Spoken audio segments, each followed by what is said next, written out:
Mi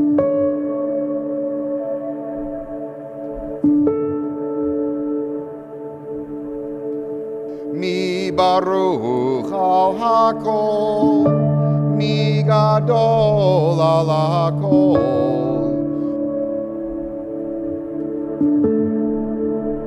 The two of you belong to each other, and the glue that binds your relationship is love. Ani lidodi, vidodi li.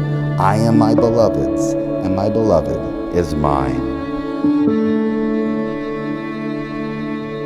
Andrew, as you look into Christy's eyes, see the woman who said the following about you. Andrew helps keep me grounded. I trust him. I feel comfortable being myself around him. I feel like our strengths complement each other. I cannot imagine being without him. Carefully. Oh my goodness.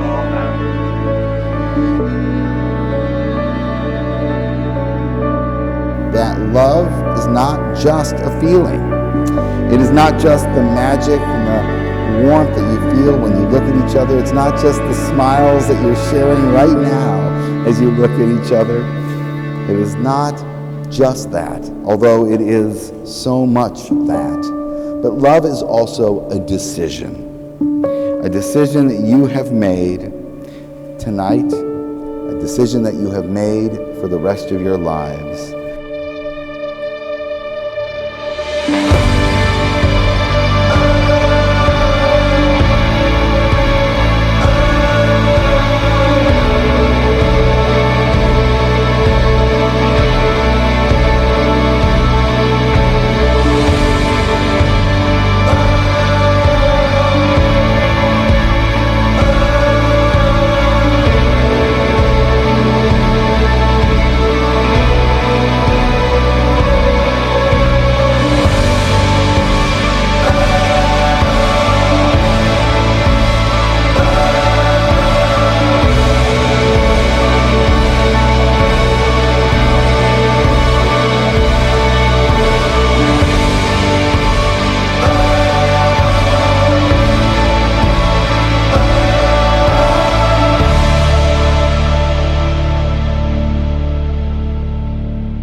My father was unable to make it here today, but I know that he is listening, and I want you to know, Dad, that your presence will always be felt as it is forever embedded within me. You often say that I am your hero, but the truth is, you are mine. I admire you in more ways than you know, and no son ever had a better father.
like I love